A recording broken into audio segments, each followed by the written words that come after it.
नमस्कार जोहार, आप लोग का अल्फायस में स्वागत है। आज हम लोग पढ़ेंगे पर्यावरण एवं पारिस्थितिकी।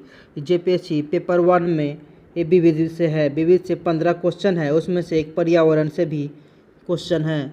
पर्यावरण से 2-3 क्वेश्चन तो आ ही जाता है। नेक्स्ट आइए हम लोग पढ़ते हैं। विश्व मौसम विज्ञान संगठन की स्थापना कब हुई? तो 23 मार्च 1950 को हुआ। विश्व पर्यावरण दिवस कब मनाया जाता है? तो 5 जून को मनाया जाता है। पहली बार विश्व पर्यावरण दिवस किस वर्ष मनाया गया? तो 1973 में मनाया गया। पारिस्थितिकी तंत्र की संकल्पना किसने दी? टॉन्सले ने दी। किसने? टॉन्सले ने दी। पारिस्थितिकी निशय आला की संकल्पना किसने दी? पारिस्थितिकी आला की संकल्पना किसने दी? तो जोसेफ ग्रीनल ने दी। जोसेफ ग्रीनल के द्वारा दिया गया था पारिस्थितिकी आला की संकल्पना। नेक्स्ट की ओर बढ़ते हैं। भारत में पर्यावरण संरक्षण किस वर्ष पारित किया गया? भारत में पर्यावरण संरक्षण अधिनियम किस वर्ष पारित किया गया? तो 1986 में भारत में पर्यावरण संरक्षण अधिनियम पारित किया गया। हरित विकास या ग्रीन डेवलपमेंट के लेखक कौन है? डॉक्टर एडम्स हैं। डॉक्टर एडम्स ने ग्रीन डेवलपमेंट किताब लेखक हैं वो ग्रीन डेवलपमेंट का। सौर विकिरण की सबसे महत्वपूर्ण भूमिका किस चक्र से है? सौर विकिरण की सबसे महत्वपूर्ण भूमिका किस चक्र में है? तो जल चक्र में है। राष्ट्रीय पर्यावरण अभियांत्रिकी शोध संस्थान कहाँ अवस्थित है? तो नागपुर महाराष्ट्र में अवस्थित है। राष्ट्रीय पर्यावरण अभियांत्रिकी शोध संस्थान नागपुर में स्थित है। नेक्स्ट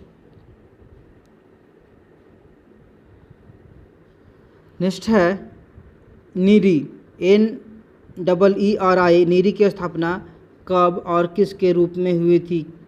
किसके रूप में किया गया था? नीरी की स्थापना कब हुआ था और किस रूप में हुआ था? तो 1958 में हुआ था। CPHERI के रूप में हुआ था। पहला पृथ्वी सम्मेलन 1992 में हुआ था। कहाँ पे? रियो डी जेनेरियो में हुआ था। नेक्स्ट क्वेश्चन हम लोग बढ़ते हैं। वायु में नाइट्रोजन की मात्रा कितनी होती है? वायु में नाइट्रोजन की मात्रा कितनी होती है? 78% होती है नाइट्रोजन की मात्रा। संयुक्त राष्ट्र पर्यावरण कार्यक्रम का मुख्यालय कहाँ है? नैरोबी केन्या में है। संयुक्त राष्ट्र पर्यावरण कार्यक्रम का मुख्यालय नैरोबी केन्या में है। ग्रीन पीस इंटरनेशनल का मुख्यालय कहाँ है? ग्रीन पीस इंटरनेशनल का मुख्यालय एम्स्टर्डम नीदरलैंड में है। पर्यावरण के प्रति मैत्रीपूर्ण उत्पादों के लिए कौन सा प्रमाण पत्र दिया जाता है? Eco mark.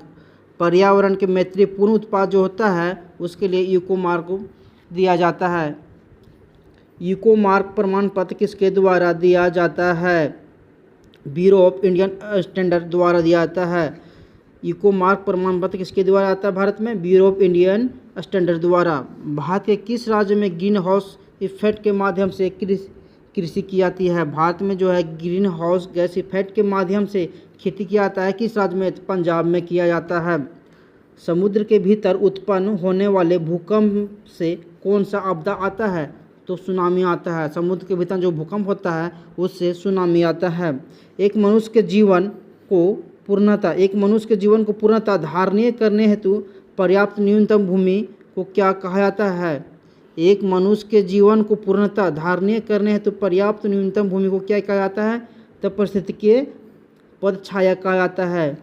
क्या कहा जाता है? पारिस्थितिकीय पदछाया कहा जाता है। किस प्रकार का पारिस्थितिकीय तंत्र पृथ्वी के सर्वाधिक भाग पर फैला हुआ है? तो सामुद्रिक। पारिस्थितिकीय तंत्र श्रृंखला में उच्चतम पोषक स्तर किसे प्राप्त है? पारिस्थितिकीय तंत्र श्रृंखला में उच्चतम पोषक स्तर किसे प्राप्त है? तो सर्वाहारी को प्राप्त है। नेक्स्ट क्वेश्चन हम लोग बढ़ते हैं।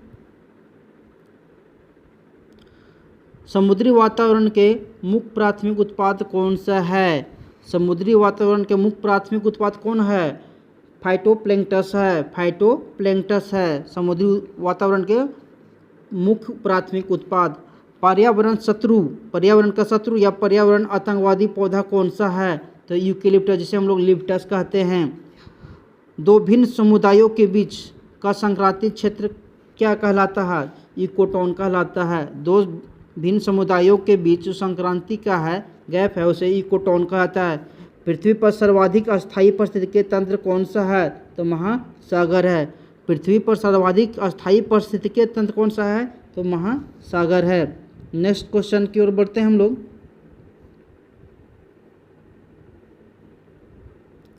पारिस्थितिकीय तंत्र में तत्वों का चरण किस नाम से जाना जाता है? पारिस्थितिकीय तंत्र में तत्वों का चक्रण किस नाम से जाना जाता है? जैव भू रासायनिक चक्र के नाम से जाना जाता है। यह किस आंदोलन का नारा है? किस आंदोलन का नारा है? पारिस्थितिकीय अस्थायी मितव्ययता है। क्या है? पारिस्थितिकी अस्थायी मितव्ययता है। यह किस आंदोलन का नारा है? तो चिपको आंदोलन का नारा। इसका नेता थे सुंदरलाल बहुगुणा। इनका अभी निधन हो गया और ये उत्तराखंड के थे। भारतीय संसद ने जैव विविधता अधिनियम कब पारित किया? भारतीय संसद ने जैव विविधता अधिनियम कब पारित किया? तो 11 दिसंबर 2002 को भारतीय संसद द्वारा जैव विविधता अधिनियम पारित किया गया। नेक्स्ट क्वेश्चन है, गिद्धों की संख्या में आई भारी कमी का कारण कौन सा रसायन है? गिद्धों की जो कमी हो गया उसके कारण एक रसायन है, वो रसायन है डिक्लोफेनिक सोडियम। डिक्लोफेनिक सोडियम के कारण इसका गिद्धों की संख्या में कमी हो गया। नेक्स्ट है, इंडियन फ्लाइंग फॉक्स किस जीव की प्रजाति है? इंडियन फ्लाइंग फॉक्स किस जीव की प्रजाति है? तो चमगादड़ की प्रजाति है।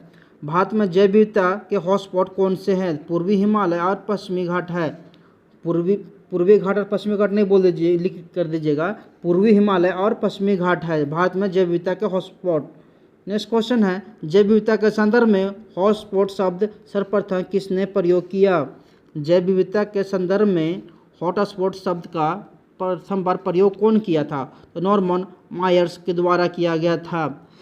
नेक्स्ट है, किस प्रजाति को अपने प्राकृतिक आवास में कितने वर्षों तक न देखने पर विलुप्त माना जाता है? अगर किसी प्रजाति को अपने प्राकृतिक आवास में कितने वर्ष तक नहीं देखा जाने के बाद उसे विलुप्त माना जाता है, तो 50 वर्ष तक किसी प्रजाति को उसे आवास में नहीं देखेंगे तो उसे विलुप्त माना जाता है। विलुप्त हुई प्रजातियों को किस बुक में सूचीबद्ध किया जाता है? तो रेड डाटा बुक में। ये हमेशा परीक्षा में आता ही रहता है। विलुप्त हुई प्रजातियों को किस बुक में सूचीबद्ध किया जाता है? तो रेड डाटा बुक में। नेक्स्ट क्वेश्चन, सर्वाधिक जैव विविधता कहाँ पाई जाती है? तो उष्णकटिबंधीय वर्षा वन में पाया जाता है। सर्वाधिक जैव विविधता उष्णकटिबंधीय वर्षा वन में पाया जाता है। विश्व नम भूमि, नम भूमि मतलब आर्द्र भूमि, इसे अंग्रेजी में बोलते हैं वेटलैंड। विश्व आर्द्र भूमि दिवस कब मनाया जाता है? तो 2 फरवरी को मनाया जाता है। नम भूमि यानी आर्द्र भूमि के संरक्षण से संबंधित सम्मेलन कौन सा है? तो रामसर सम्मेलन है। कौन सा सम्मेलन?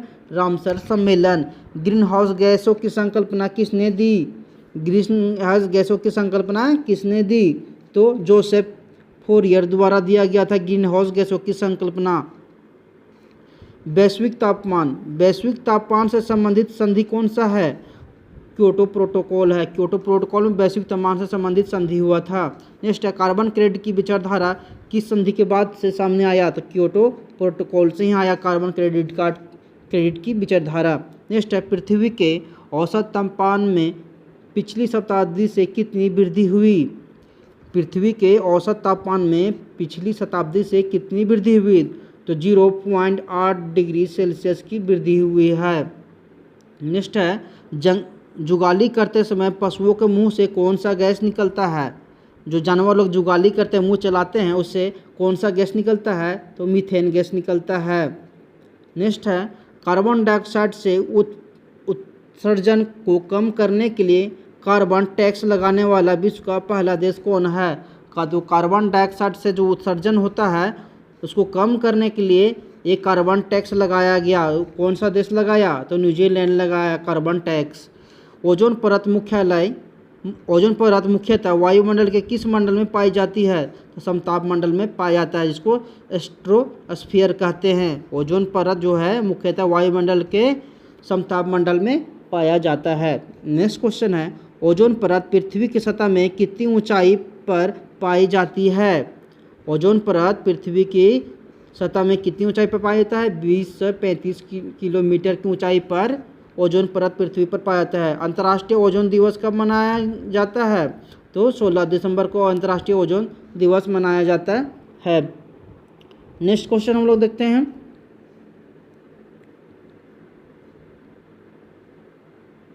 नेक्स्ट है, ओजोन परत के क्षय के लिए सर्वाधिक उत्तरदायी गैस कौन सी है? ओजोन परत के क्षय के लिए सर्वाधिक उत्तरदायी गैस कौन सी है? तो क्लोरोफ्लोरोकार्बन है। क्लोरोफ्लोरो कहाँ से निकलता है?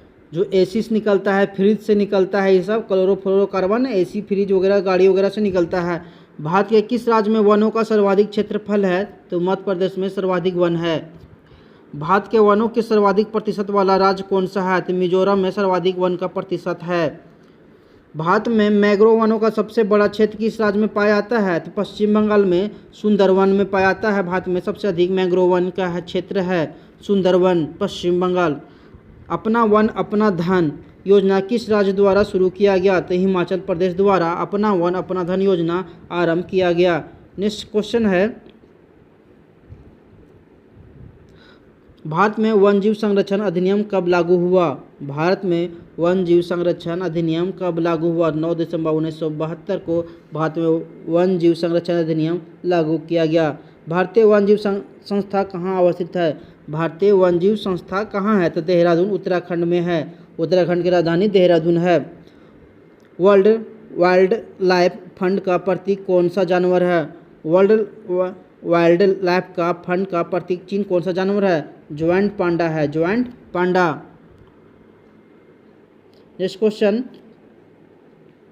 विश्व का सर्वाधिक वनाच्छादित प्रतिशत वाला देश कौन सा है? तो सूरीनाम है, सूरीनाम। विश्व में सर्वाधिक वन पाया जाता है, 1% वाला जो देश है वो है सूरीनाम।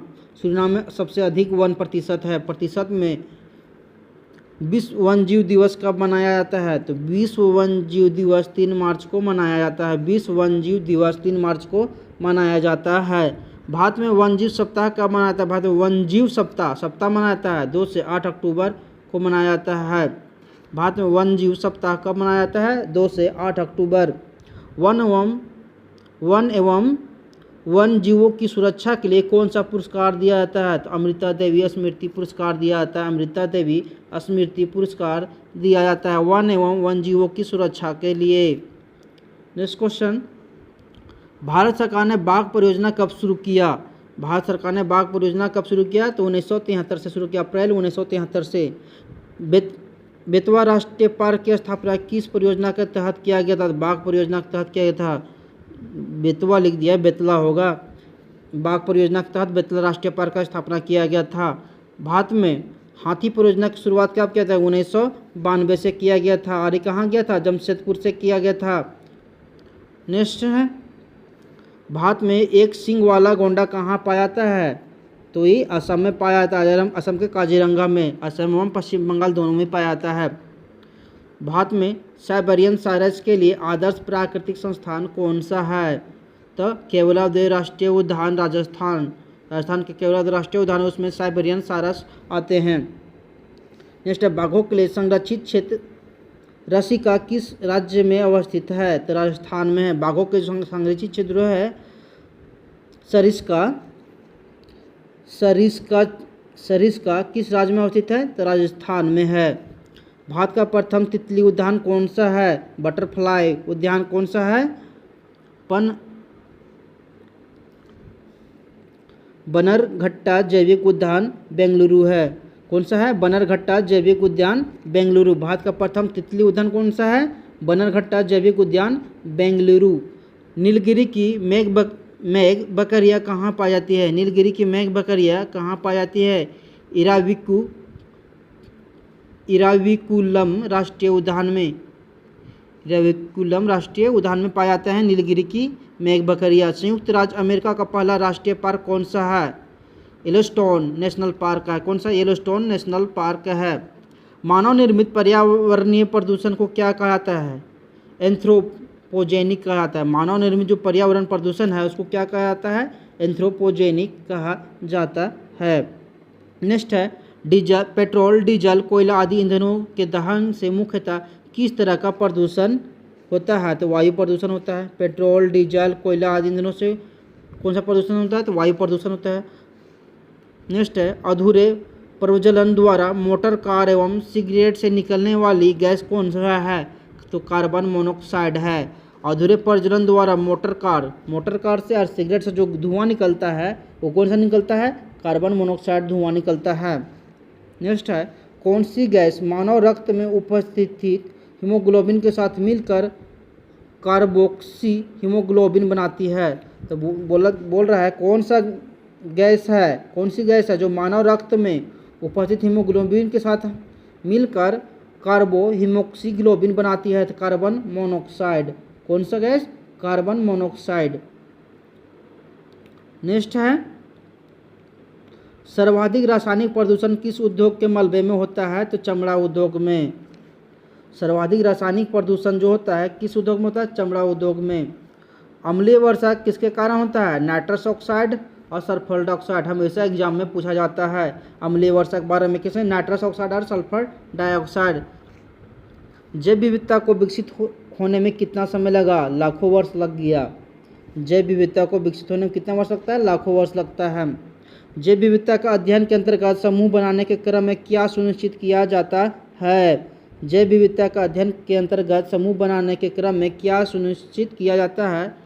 तो सुनिश्चित किया जाता है वह विशिष्ट क्षण जो जीवधारियों में मौलिक अंतर उत्पन्न करते हैं। नेक्स्ट क्वेश्चन है समुद्र में रहने वाले 5 जीवों का क्रम। परवाल, हेल, ऑक्टोपस, स्टारफिश और शार्क, ये सब के सब समुद्र में पाए जाते हैं। नेक्स्ट क्वेश्चन है किसी जीव के लक्षण के क्या तात्पर्य है? किसी जीव के लक्षण से क्या तात्पर्य? उस जीव का कोई विशिष्ट रूप या विशिष्ट कार्य होना चाहिए। नेक्स्ट है पौधों का शरीर किस आधार पर विकसित होता है? पौधा का जो शरीर है वो किस आधार पर विकसित होता है? भोजन बनाने की क्षमता के आधार पर। जंतुओं का शरीर किस आधार पर विकसित होता है? जंतु का जो शरीर है किस आधार पर विकसित होता है? तो भोजन करने के आधार पर। ये भोजन बनाने की पौधा भोजन बनाने के आधार पर बढ़ता है और जंतु का शरीर बढ़ता है भोजन ग्रहण करने पर, कितना खाना खाता है उसके आधार पर। नेक्स्ट क्वेश्चन है किस आधार पर पौधे और जंतुओं में भिन्न आधारों का रखा गया है? किस आधार पर पौधे और जंतुओं को भिन्न आधारों पर रखा गया है? तो भोजन बनाने और भोजन ग्रहण करने के आधार पर रखा गया है। शरीर में होने वाले परिवर्तन किस पर निर्भर है? शरीर में जो परिवर्तन होता है किस पर निर्भर करता है? शरीर के बनावट पर। जीवों का वर्गीकरण किस स्वाद से संबंधित है? जीवों का जो वर्गीकरण है किस स्वाद से संबंधित है? जैव विकासवाद से संबंधित है। जैव विकासवाद से संबंधित है। नेक्स्ट क्वेश्चन जैव विविधता की अवधारणा किसने दी? तो जैव विविधता का अवधारणा डार्विन ने दिया। किसने दिया? डार्विन ने। डार्विन की जैव विकास की अवधारणा कब प्रकाशित हुई थी? तो 1859 में डार्विन की पुस्तक द ओरिजिन ऑफ स्पीसीज नामक पुस्तक में हुआ था। नेक्स्ट है किन और कब 3 वैज्ञानिकों ने सारे सजीवों को किंगडम नामक वर्गों में विभाजित किया? सारे सजीवों को किंगडम नामक वर्गों में विभाजित कौन कौन किया? अर्नस्ट हैकेल 1894 में और दूसरा रॉबर्ट व्हीकेटर 1959 में तथा कार्ल बॉक्स 1977 में। व्हीकेटर के वर्गीकरण में के 5 किंगडम कौन से हैं? वर्गीकेटर के वर्गीकरण में 5 किंगडम कौन से हैं? मोनेरा, प्रोटिस्टा, पंजाई, प्लांटी और एनिमेलिया। जीवों के किन उपसमूह में बांटा गया है? तो जीवों को किस उपसमूह में बांटा गया है? जगत, जंतु, संघ, वर्ग, गण, कुल, वंश, जाति में बांटा गया है। जगत, जंतु, संघ, वर्ग, गण, कुल, वंश, जाति में। नेक्स्ट है वर्गीकरण के आधारभूत इकाई तक के किस प्रकार पहुँचते हैं? वर्गीकरण के आधारभूत इकाई तक के किस प्रकार के पहुँचते हैं? तो वर्गीकरण के पदानुक्रम क्रम में जीवों के विभिन्न लक्षणों के आधार पर छोटे से छोटे समूह में बांटते हुए आधारभूत इकाई तक पहुँचते हैं। नेक्स्ट है किस जाति में किस रूप में काफ़ी समानता होती है? तो बाह्य रूप में। किस जाति में किस रूप में काफ़ी समानता होती है? तो बाह्य रूप में होता है। मोनेरा वर्ग के जीव पोषण के आधार पर कैसे हो सकता है? मोनेरा वर्ग के जीव पोषण के आधार पर कैसे हो सकता है? स्वपोषी और विषमपोषी होता है। मोनेरा जो पौधा होता है वो कैसा होता है? स्वपोषी और विषमपोषी। मोनेरा वर्ग के 3 उदाहरण है कौन कौन? जीवाणु, नीली हरी शैवाल और माइकोप्लाज्मा। नेक्स्ट क्वेश्चन है प्रोटिस्टा वर्ग के 3 उदाहरण हैं कौन कौन? प्रोटिस्टा वर्ग के 3 उदाहरण हैं कौन कौन? एक है कोशिकीय शैवाल और दूसरा है प्रोटोजोआ और डायटेक्टम्स। कौन सा? एक कोशिकीय सवाल, प्रोटोजोआ और डायएटमस है, डायएटमस। आज के लिए इतना ही। अगर मेरा वीडियो आप लोग को अच्छा लगा हो तो इसे लाइक करें, सब्सक्राइब करें और कमेंट करना ना भूलें। जय झारखंड।